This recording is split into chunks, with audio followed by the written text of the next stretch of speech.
first, I think we need to talk about loving ourselves.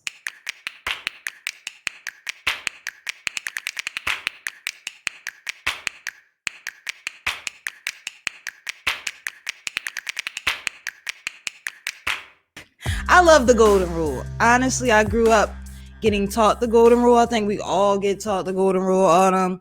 But I think somehow along the way, when we get to be like adults and we get a little older, we throw that golden rule out the window. Especially when we don't like a person. Like, we have this hierarchy of people we like, and then people we tolerate, and then people we just don't like at all. And then we just kind of take those people we dislike and we kind of just throw them off into the woods, and we never think about them, or we never try to, show them any love, show them any kindness. And I, like, in doing my research, I started really unpacking these things, and I'm like, whoa, like, this is a global situation. Like, it's not just an American golden rule. It's not just a Christian golden rule. Like, every religion, every culture, every country, they have a different set of like moral laws and the way that they want to handle themselves in the world. And I think that it's different across the board, but the foundation is the same. Everybody wants to be treated with respect. Everybody wants to be treated with love. And sometimes you just don't know how to do those things. Like, you want it, but you don't know how to obtain it. And I think that is where that self-love and that self-care does come in, because if you learn how to do it for yourself, then you can take that and apply it to somebody else. So I also seen there's something a little bit more expensive. I'm going to call it more expensive than the golden rule. It's called the platinum rule.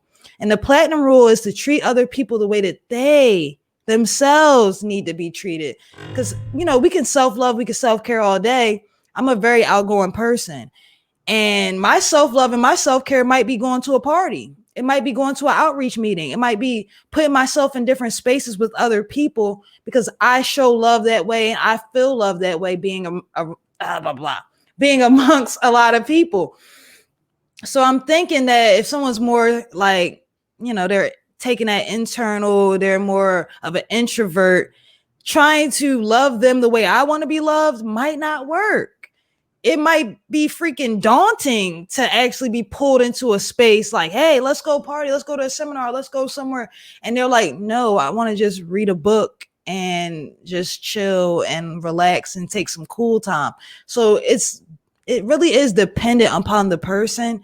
And I don't want everybody to take the golden rule and think it's a blanket statement. You can take that and just roll it over everybody, because there's different cultures, different types of people, and everyone has different needs. Well, so you have to.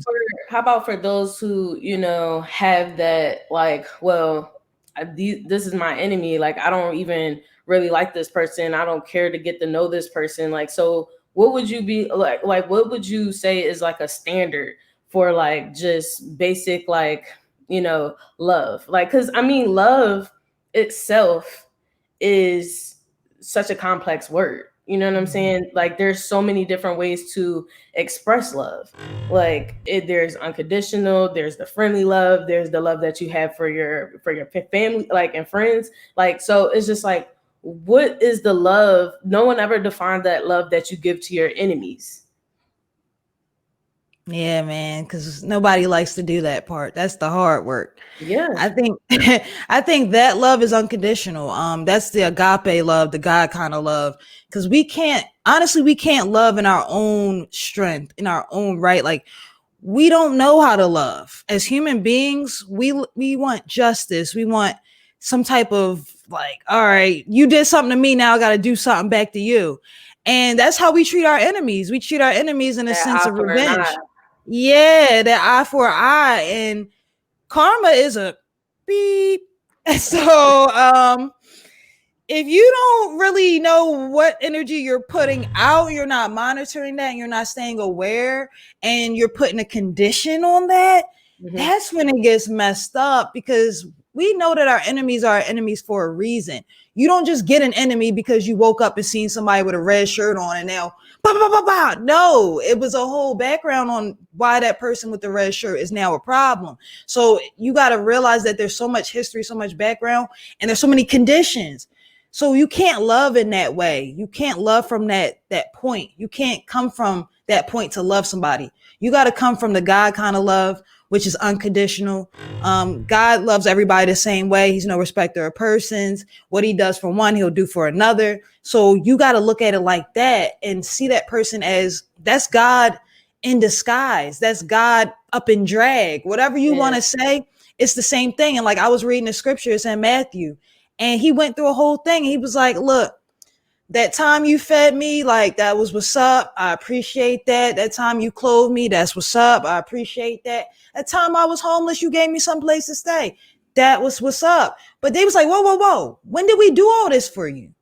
And they were confused. But he said, like, when you did it for the least of these people, you did it for me. So that's what you have to do with these enemies. Do it for the least of them. Do it for them because God is in there somewhere under all that dirt, under all that evil, under all that stuff that we think, we look at it and we're like, we don't yeah. want that.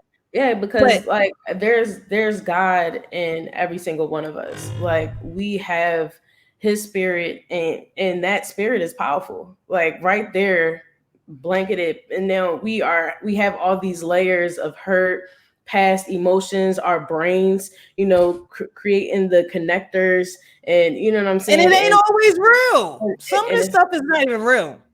and what happens is we go through these hurt periods and we try to protect ourselves from being hurt again, and sometimes we feel like if we protect ourselves from this like whatever we experience with our enemies, then it'll be like, okay, um like I'm gonna get back at them, I'm gonna get my revenge, like, you know what I'm saying? But you have to remember, you're taking revenge out on the God in them as well. You know what I'm saying? Don't forget that, you know, what that little, well, not even little, just a part of you is also in that other person. You know what I'm saying? We have to realize that the way that we treat them is, we don't know what they may have going on that day. We don't know what energy we're putting out into the world, just like the distilled water experiment after it's frozen. Like, you know what I'm saying? You like when they did a study in DC, and they said that it will drop by a fourth if everybody just come and meditate together in the consciousness. And the police department didn't believe it, but the results were there. You know what I'm saying? Based off of scientific, like this isn't just religious. This isn't just like spiritual. This is like science. Like this is a Yeah. fact. We are connected. You know what I'm saying? If Mm-hmm. we all take our consciousness and we sit here and we, meditate on what was the story that you were telling me about the boy who meditated, and then he was like, maybe I did something wrong. Can you talk Oh about that? yeah. So shout out to the Quakers. Friends all That's what across the it was. world. Love all my friends. So in the Quaker school, you have a time to reflect. And during this time of reflection, the kid thought about an argument that he had earlier in the day with another kid. And then he got up in the meeting. He said, when I had this argument with this kid, I thought about it and I felt like I need to apologize and that I can do better for the next time. And we can share whatever toy, whatever game, whatever he was arguing about with the kid. He realized in that moment of silence that he didn't have to do that. There was another way to go about it. There's another way that he could have reacted to that kid doing whatever that kid did. He didn't have to snap out and have an argument with them. So that moment, it changed everybody in the room because everybody decided that those little arguments, those little tips and tats that we have with people, it's really not worth it. Because when you sit in that silence, you re-go through all that and you review your whole day, you start to see that there's so many things you could have changed, but we didn't think. We didn't sit there and we weren't aware and we didn't show love. So he learned how to show love that day. And he learned how to have some compassion for somebody because he don't know what happened with that kid. He could have missed his breakfast, missed his bus, and then got there hungry and sad. And then one toy was just there. He wanted to go get it. So you just never know what people are going through. And just having that compassion and also reflecting back and noticing that you did something wrong instead of justifying it, I think that Mhm. helps us all because we got to have compassion. We got to learn from each other. So shout out Yeah, to that kid. it's like that's the point that I was getting at. Like with reflection, like when we go inside, that's when we're able to really find that power to love others, even Yeah. your enemies. You know, it's like, okay, well, how can I do this? We're quick to react as human beings, but just the small micro changes and just like maybe you don't change, like no one changes overnight. It's not just like a like I'm I'm delivered, like, you know what I'm saying. It's kind of like I'm delivered. it's like a process. Like you have to think in your mind, I want to change this. I want to love others. And you do little things to get your mind to rewire, you know what I'm saying? Get your consciousness to rewire, and eventually you'll be there. Like, you know what I'm Hmm. saying? It takes people like a long time to develop hurt and receptors that like make you feel pain and stuff like that. So you just can't automatically feel like you're just gonna like switch that stuff off and like remove all that stuff. Just like when people always say, you know, it took you a while to put on this much weight, like, you know what I'm saying, you're not gonna just lose that weight altogether. It's the same thing with our mental.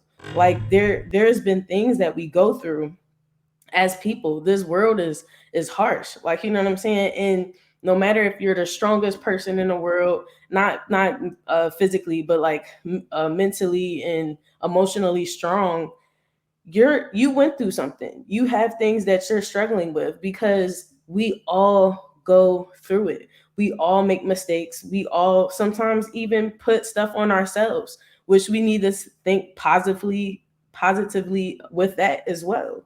Like thinking, reflecting, like that should be our base uh to live out this golden, this platinum rule.